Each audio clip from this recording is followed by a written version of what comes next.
आज आपण शिकणार आहोत आयसोमेट्रिक प्रोजेक्शन.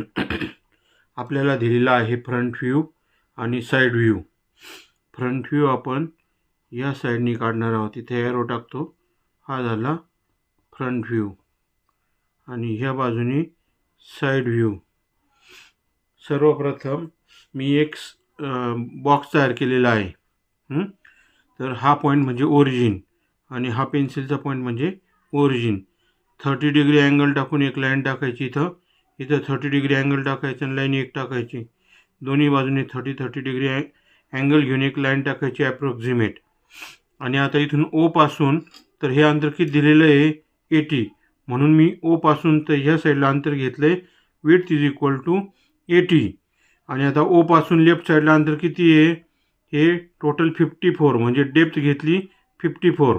आणि आता एच हाईट किती दिलेली इथं 90, म्हणून इथं घेतलं आहे 90. मग ह्या लाईनला पॅरलल ही लाईन टाकली आणि ही लाईन टाकली.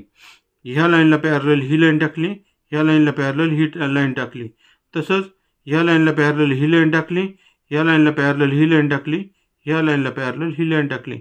म्हणजे आयसोमेट्रिक टॉप प्लेन तयार केला, आयसोमेट्रिक फ्रंट व्ह्यू तयार केला आणि आयसोमेट्रिक साईड प्लेन तयार केला. असा बॉक्स तयार करून घेतला. आता आपण डिस्टन्स पाहूया कसं दिलेलं आहे. ह्या फिगरमध्ये फ्रंट व्ह्यूमध्ये हा फ्रंट साईड दिसतोय, म्हणजे हा दिसतोय फ्रंट साईड. नंतर मिडल पोर्शन दिसतोय आणि हा बॅक साईडचा पोर्शन दिसतोय. म्हणजे हा झेड टाईप, झेड असा असा आणि असा साईड व्ह्यूमध्ये दिसतोय. आणि फ्रंट व्ह्यूमध्ये तुम्हाला काय दिसतंय, हा पोर्शन म्हणजे इथला पोर्शन दिसतोय. मध्यभागी मिडल पोर्शन काय आहे सर्कल दिसतंय आणि बॅक साईड पोर्शन म्हणजे हा पोर्शन दिसतोय. तर आपण आता सुरुवात करूया सेंटर पॉईंट पासून. सेंटर पॉईंट म्हणजे किती, आता ही विड्थ किती दिलेली आहे 80, म्हणून 80चे निम्मे किती 40. 40ला मार्किंग करून आपण आता सेंटर लाईन टाकायची. मी आता 80च्या मध्ये 40 मार्किंग करणार आहे. मी आता 40ची मार्किंग केली. 40 मार्किंग करून काय करायचं, सेंटर लाईन घ्यायची याला पॅरलल. याला पॅरलल एक सेंटर लाईन टाकून घेऊया आपण.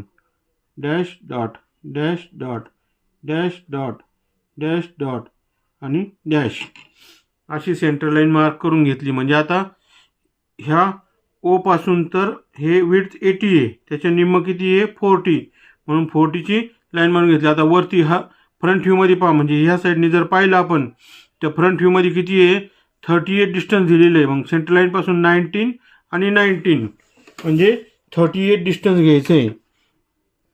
19 आणि 19 घ्यायचं आहे.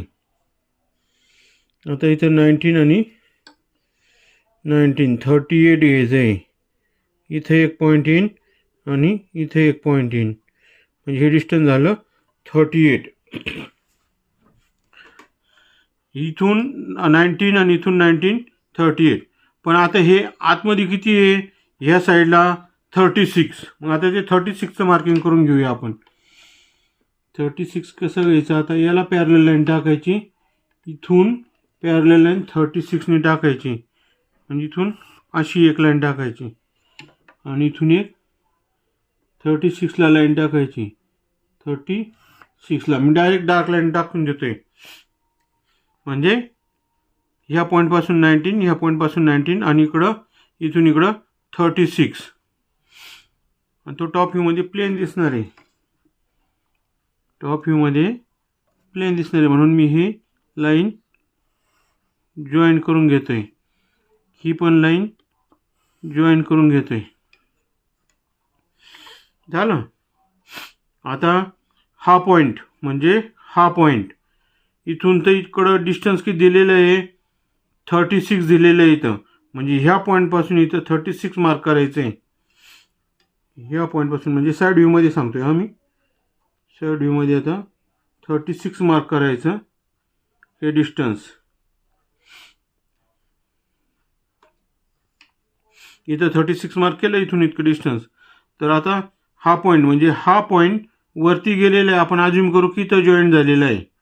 मग हा पॉईंट इथं वर जॉईंट करायचा आहे. पण जॉईंट करण्या अगोदर आपल्याला समजते की इथून इतकं डिस्टन्स किती दिलेलं आहे इकडून इकडे डिस्टन्स किती दिलेलं आहे 18, म्हणजे ह्या पॉईंटपासून तर इकडं डिस्टन्स दिले 18, म्हणजे इथून 18 डिस्टन्स मार्क करायचं आहे. इथे 18 डिस्टन्स मार्क करूया अगोदर. इथं 18 डिस्टन्स मार्क करूया. म्हणजे आता पेन्सिलकडे पहा हा पॉईंट आणि हे बोटाकडे पहा हा पॉईंट, आणि इथून इकडं किती डिस्टन्स दिले हे 18 आहे, म्हणून हे 18 मार्क केले. आणि आपण अज्युम केलं की इथून तर लाईन इथं जॉईन आहे, म्हणजे हा पॉईंट पेन्सिलचा पॉईंट आणि हा बोटाचा पॉईंट, तो पॉईंट आणि हा 36चा पॉईंट जॉईन करून घ्यायचा. आणि कारण काय आहे, फ्रंट व्ह्यूमध्ये आपल्याला काय दिसतं, ही इन्क्लाइन लाईन दिसते. ही लाईन इथं जरी स्ट्रेट दिसत असली साईड व्ह्यूमध्ये, तरी फ्रंट व्ह्यूमध्ये कशी आहे, इन्क्लाइन लाईन आहे. म्हणून मग मी ती इन्क्लाइन लाईन जॉईन करून घेणार. फेंट लाईन टाकलेली सध्या मी. आणि ही लाईन म्हणजे हा पेन्सिलचा पॉईंट, तर ही लाईन कशी घ्यायची, आपण समजा अज्युम केली की जॉईन आहे, तर खाली इकडून 18 घ्यायचं, म्हणजे इकडून 18, आणि ती लाईन फेंट लाईन काढायची, इन्क्लाइन काढायची. यालाच पॅरलल लाईन काढून घेऊया. डायमेन्शन मोजत बसण्यापेक्षा पॅरलल लाईन टाकून द्यायची इथं. आता इथं कशी आहे, पॅरलल लाईन टाकून दिली मी. आलं लक्षात?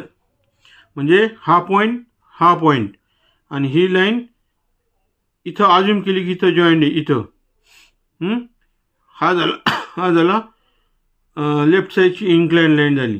तसंच राईट साईडला कसं आहे, फ्रंट व्ह्यूकडून पाहतोय आपण, या साईडने पाहतो. फ्रंट व्ह्यूमध्ये सुद्धा काय आहे, इन्क्लाइन लाईन आहे. म्हणून आता याला इन्क्लाइन लाईन इकडं काढायची, तर पण हा पॉईंट इकडं ट्रान्सफर करायचा. आता तो पॉईंट तिकडं ट्रान्सफर करूया अगोदर. हा पॉईंट इकडं ट्रान्सफर करूया आणि हा पॉईंट इकडं ट्रान्सफर करूया.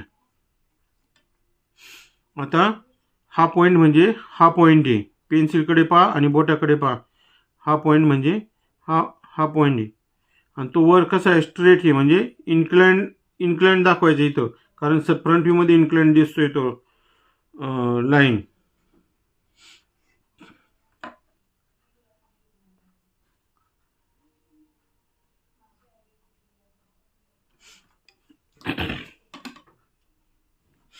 आता आपण हा पॉईंट इकडे ट्रान्सफर केला. मग ही लाईन म्हणजे हा पॉईंट आणि हा पॉईंट, म्हणजे हा पॉईंट जॉईन करून घ्यायचा. पण तो फ्रंट व्ह्यूमध्ये कसा दिसतोय, इन्क्लाइन दिसतोय. म्हणून आता तो पॉईंट जॉईन करून घेऊया. आणि ओ पॉईंटपासून, म्हणजे ह्या पॉईंटपासून वरती किती डिस्टन्स आहे, 20 डिस्टन्स आहे. म्हणून 20 डिस्टन्स मार्क करून घेऊया आपण. वरती स्ट्रेट लाईनने 20 डिस्टन्स मार्क करून घेऊया. इथं 20 डिस्टन्स मार्क केलं. पण आता फ्रंट व्ह्यूमध्ये कसं आहे, ह्या ओ पॉईंटपासून ही लाईन कशी आहे, इन्क्लाइन. म्हणून आपण इथं स्ट्रेट लाईन न टाकता याला पॅरलल लाईन टाकायची इकडं, म्हणजे ह्या लाईनला पॅरलल दिसतो. तेवढा प्रॉब्लेम हा सोपा नाही बरं का. इन्क्लाइन लाईन टाकायची. तर आता इथं इन्क्लाइन लाईन टाकून घेऊया. आणि हा 20चा पॉईंट इकडं ट्रान्सफर करून घ्यायचा आहे उजव्या साईडला, इकडं. आणि याला इन्क्लाइन लाईनला इथं 20ची इथं डार्क लाईन टाकायची.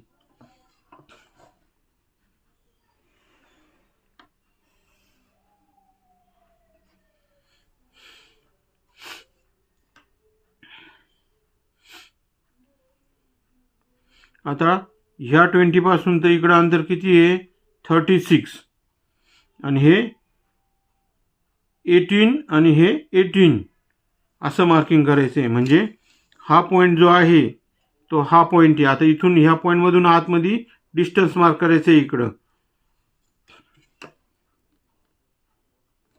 आता इकडून 18चं डिस्टन्स मार्क करायचं आहे, म्हणजे इथून हे डिस्टन्स मार्क करायचं आहे, इथून इकडं मार्क करायचं आहे, आणि इथून स्ट्रेट लाईन टाकायची. आता आपण काय करू राहिले, फ्रंट व्ह्यू पहा तुम्ही कसा दिसतोय.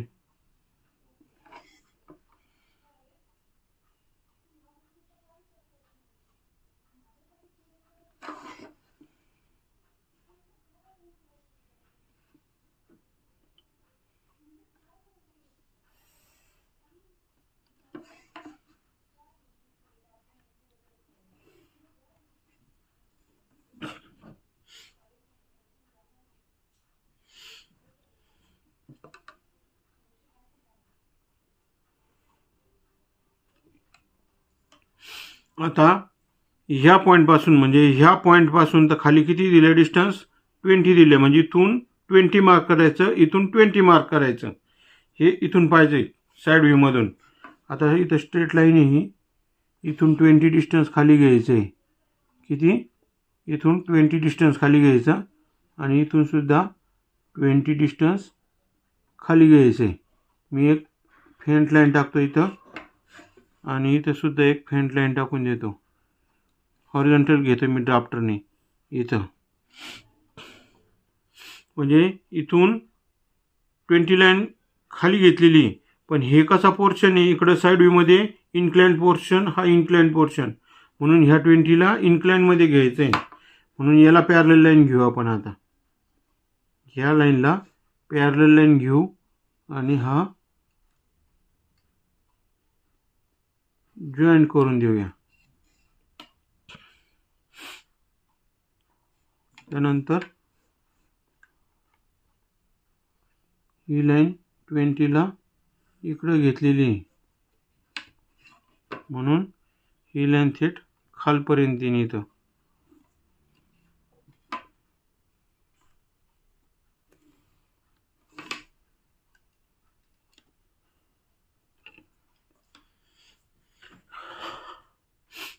अशा प्रकारे हा फ्रंट व्ह्यू आणि साईड व्ह्यूचं कॉम्बिनेशन आहे. ही डार्क लाईन टाकते म्हणजे हा आपला ऑब्जेक्ट तयार होते. आता आपल्याला काय काढायचं आहे, सर्कल काढायचं आहे. तर सर्कल कसं काढणार आपण, 38ला इथं हे डिस्टन्स 80 आहे विड्थ, त्याचा मिड पॉईंट घेतला 40, इथून घेतलं 19, इथून घेतलं 19. तर तो ह्या टॉप प्लेनमध्ये मिड पॉईंट घेतला, तोच ट्रान्सफर कुठं करायचा, फ्रंट प्लेनला ट्रान्सफर करायचा आहे. तोच फ्रंट प्लेनला ट्रान्सफर करूया मिड पॉईंट. फ्रंट प्लेनला कसा ट्रान्सफर करायचा मला दाखवून देतो मी. इथून घ्यायचा dash dot dash dot dash dot dash dot dash dot dash असा घेतला. ही हाईट कितीची आहे, 90, म्हणजे तो मिड पॉईंट कितीला येईन, 45ला. 45ला मिड पॉईंट येईन, म्हणजे हा मिड पॉईंट येईन. मग तो मिड पॉईंट घेऊन पॅरलल लाईन टाकायची इथं, इथून dash dot dash dot dash dot dash dot dash dot dash अशी लाईन टाकायची आहे. सॉरी इथून घ्यायला पाहिजे होतं खाली. हे डिस्टन्स आहे 80, त्याचा मिड पॉईंट घेतला 40 इथं ट्रान्सफर केला सेंटर पॉईंट. इथून परत एक लाईन टाकायची आणि इथून 45 घ्यायचं. त्याच्यानंतर हा रेडियस किती दिलेला आहे, 17.5, आणि म्हणजे डायमीटर किती आहे, 35. म्हणून इथं हा सेंटर पॉईंट आल्यानंतर 17.5 असं मार्किंग करून घ्यायचं आहे. 17.5 म्हणजे हा एक पॉईंट येईन आणि 17.5 म्हणजे हा एक पॉईंट येईन. आणि तो पॉईंट आल्यानंतर तिथं स्ट्रेट लाईन फेंट काढायची आहे. आता इथं 17.5 म्हणजे 35ची ही लाईन. आता 17.5 आणि 35ची पॉईंट ही अशी लाईन काढून घ्यायची. त्याच्यानंतर ड्राफ्टरने हे जॉईन करून घ्यायचं, परत ही लाईन जॉईन करून घ्यायची. आता लॉंगेस्ट डायगोनल कोणता आहे, हा मधला. मग हा मधला लाईन जॉईन करून घ्यायची. परत हा डायगोनल जॉईन करून घ्यायचा, हा डायगोनल जॉईन करून घ्यायचा. आलं लक्षात. मग आता हा आणि हा मिडल पॉईंट जोडून घ्यायचा, हा आणि हा मिडल पॉईंट जोडून घ्यायचा. नंतर हा आणि हा मिडल पॉईंट जोडून घ्यायचा, हा आणि हा मिडल पॉईंट जोडून घ्यायचा. म्हणजे हा आला सेंटर, याला नाव देऊया C1, आणि हा आला सेंटर C2. आता कंपासमध्ये डिस्टन्स घेऊया आणि आर्क टाकून देऊया. कंपासमध्ये आपण डिस्टन्स घेऊया C1 C1 सेंटर घ्यायचा आणि रेडियस C घ्यायची.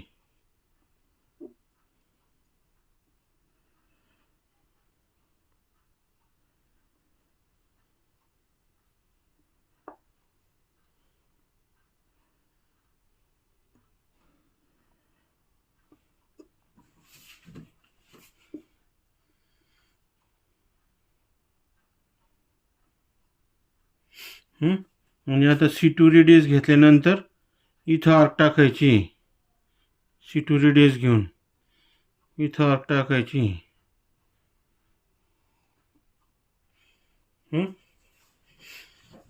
आणि हा सेंटर घेऊया आणि इथं आर्क टाकायची.